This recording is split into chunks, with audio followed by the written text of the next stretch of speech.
how can we overcome procrastination? Imagine you're in an amotivated state. You're just not feeling motivated. You're procrastinating. If you were to take that state of being unmotivated, of procrastinating, and actually do something that's harder than being in that amotivated state, you can rebound yourself out of that dopamine trough much more quickly. So what do I mean you want to put yourself in a state that's worse than or harder than the state that you're in, or do something quote unquote more painful? When I say more painful, I do not mean doing any kind of tissue damaging or psychologically damaging behavior or anything of that sort that's going to render you injured or not well, even in the short term. And the way to do that is to either engage in some tangential activity, meaning an activity not related to your goal that puts your body into a very different state. So here again, I'll default to the obvious one, which is something like cold shower or cold immersion. Imagine that you or somebody else does not like to exercise. You don't want to exercise and you're trying to get your minimum of 5 days per week exercise and you're just not motivated to do it.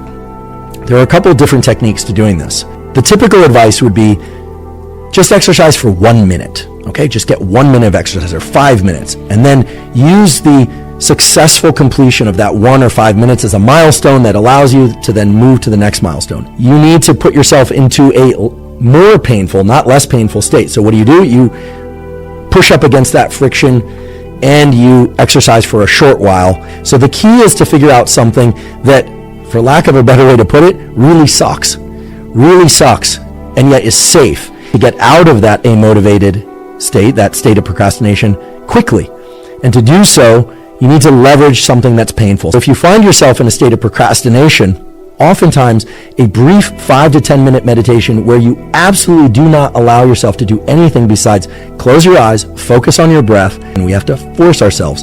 So it is effortful. In fact, it qualifies as a basically available almost anywhere. You now have an additional tool in your kit that you can use anytime you are feeling amotivated and procrastinating. Dopamine is critical for overcoming procrastination, for ensuring ongoing motivation, and indeed for ensuring confidence. What is very possible is to leverage the dynamics of both dopamine peaks and dopamine troughs in order to not just maintain your baseline level of dopamine, but to also pull yourself out of any kind of procrastination. Your craving for things is not just about craving for those things per se. It's also a desire to relieve the pain of not having those things. And if you can internalize that and start to develop an awareness around it, you will be in an amazing position to leverage all sorts of aspects of the dopamine system when you have the propensity to procrastinate. You will be in an amazing position to overcome procrastination and essentially pursue any goals in an ongoing basis. What is dopamine? Dopamine is what's called a neuromodulator, which simply refers to the fact that it's a chemical that modulates or changes the electrical activity of other cells. Dopamine as a neuromodulator has the basic property of either ramping up, increasing, or decreasing the activity of other neurons. And that's done by adjusting things like electrical potentials and things of that sort. Some people have a greater propensity to pursue things like work or goals in athletics or relationships or a combination of those.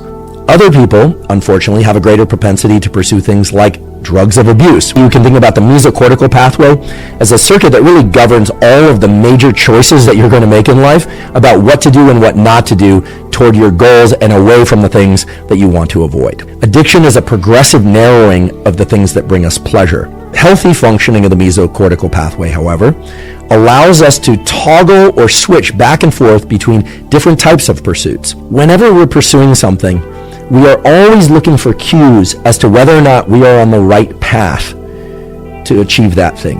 And we are also setting a mindset or a context within our brains as to whether or not we are confident or pessimistic as to whether or not we're going to achieve that thing. Your brain is trying to figure out what happened prior to getting or not getting a reward. And it's comparing what you wanted compared to what you got. At the same time, the dopamine system initiates a motivation signal that takes you through that entire round of pursuit. The motivation is dopamine release also, but from a separate set of neurons within this circuit, driving you forward.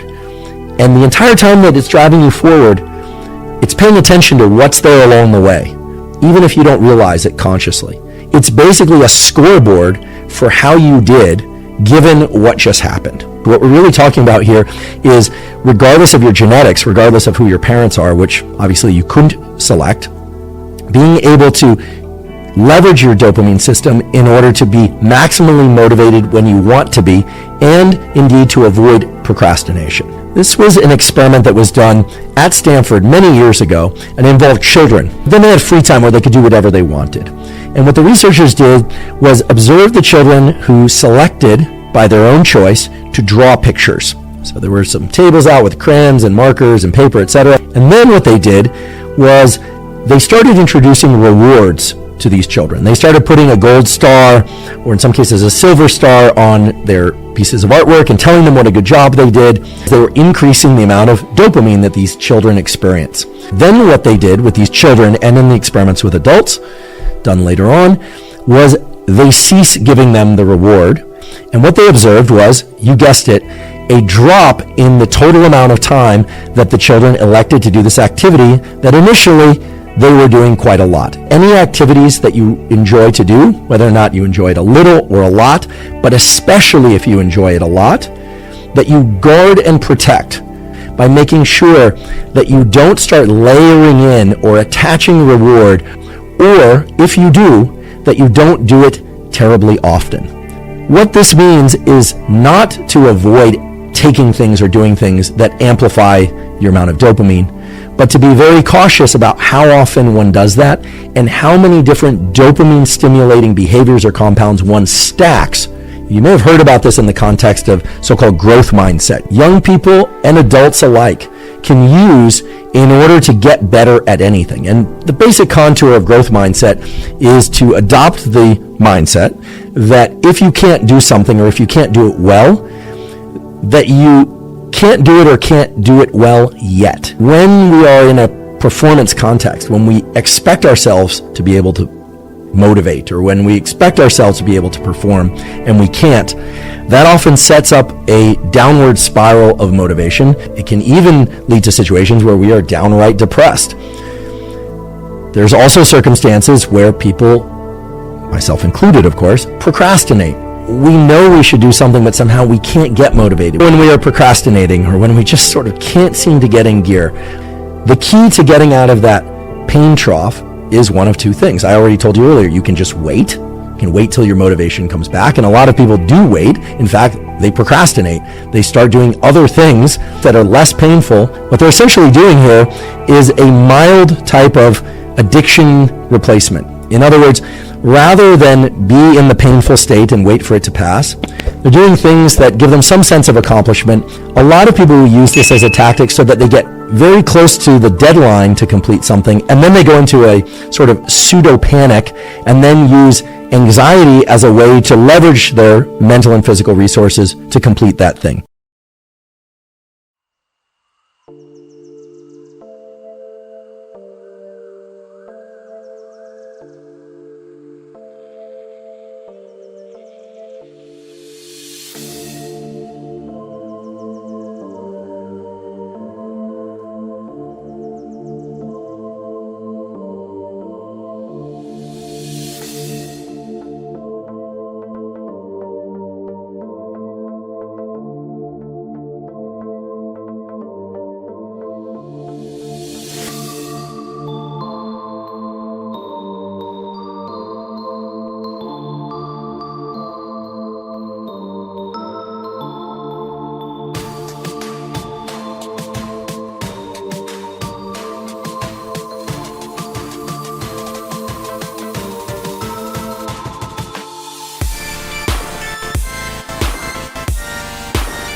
hypnotized. What's up is down, what's left is right. Chasing stars and holding you. I can't see the end, but we'll see it through.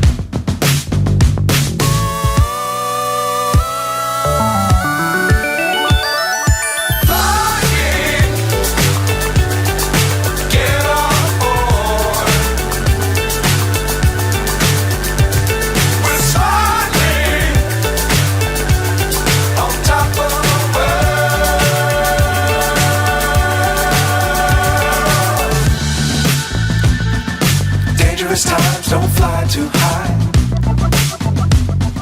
Be sure to keep the ground in sight. Fly forever if you keep it tight.